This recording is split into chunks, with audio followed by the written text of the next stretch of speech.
பேர் ரமேஷ். நான் தூத்துக்குடி மாவட்ட லெவலில் மாற்றுத்திறனாளிகள் சங்கம் வச்சு நடத்திட்டு இருக்கேன். சங்கத்தோட பேர் முத்துநகர் அனைத்து வகை மாற்றுத்திறனாளிகள் நலச்சங்கம். கிட்டத்தட்ட 15 வருஷமாக நான் நடத்திக்கிட்டு இருக்கேன்.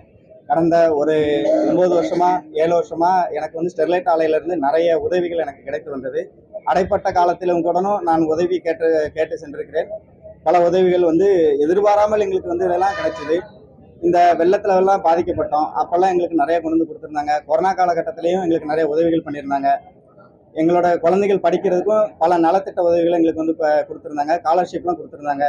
அதனால இப்போ எங்களுக்கு அவங்க வந்து திறந்திருந்தாங்கன்னா இன்னும் எங்களுக்கு அதிகப்படியாக எங்களுக்கு நிறைய உதவிகள் செஞ்சுருப்பாங்க எதிர்பார்க்குறோம்.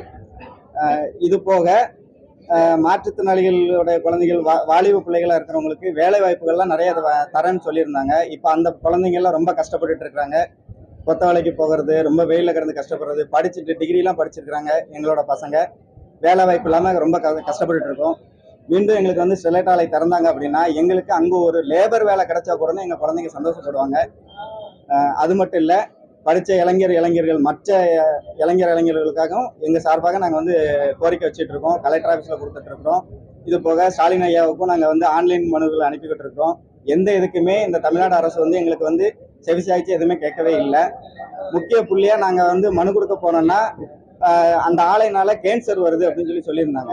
ஆனால் இந்த 6 வருஷமாக கேன்சரை வந்து எப்படி பரவுதுங்கிறத நாங்கள் பெரிய ஆஸ்பத்திரியில் அதுக்குன்னு தனியாக ஒரு வார்டு இருக்குது, அங்கே போயிருந்தோம்.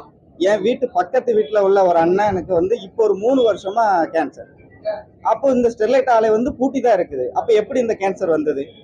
இதை வந்து நாங்கள் கேட்டதுக்கு அவர் மது போதைக்கு வந்து அடிமையாக இருக்கிறாரு, சிகரெட் அடிச்சிருக்கிறாரு, இதெல்லாம் காரணமாக காட்டி அவருக்கு கேன்சர் வந்திருக்குன்னு சொல்லி டாக்டர் எங்களுக்கு சர்டிஃபிகேட் கொடுத்துருந்தாங்க. அந்த சர்டிஃபிகேட்டோட ஜெராக்ஸ் பொண்ணு என்கிட்ட இருக்குது. நான் அப்போ இதெல்லாம் வந்து நாங்கள் எதை நம்புகிறோம்? அரசாங்கத்திட்ட போய் நாங்கள் முறையிடுறோம். நீங்களே வந்து எங்களுக்கு வந்து அவங்க வந்து செக் பண்ணி அதனால கேன்சர் வருதான்னு பார்த்துலாம் எங்களுக்கு தரங்கன்னு சொல்லிலாம் மனு கொடுத்துருக்குறோம். சுகாதார நிலையத்துக்கு அனுப்பியிருக்கிறோம். நிறைய அப்படி போராடிக்கிட்டு இருக்கிறோம்.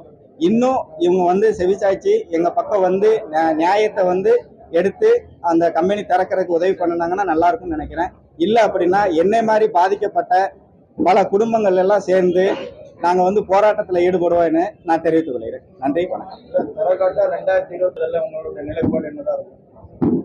நிலைப்பாடு எங்களுக்கு வந்து திறக்கிறதுக்கு உதவி யார் பண்றான்னு நினைக்கிறாங்களோ அவங்களுக்கு எங்களோட ஆதரவு. எதிர்த்து பண்ணீங்களா, பிரச்சாரம் பண்ணீங்களா? பண்ணுவோம், உறுதியாக சொல்லுவோம். நன்றி, வணக்கம்.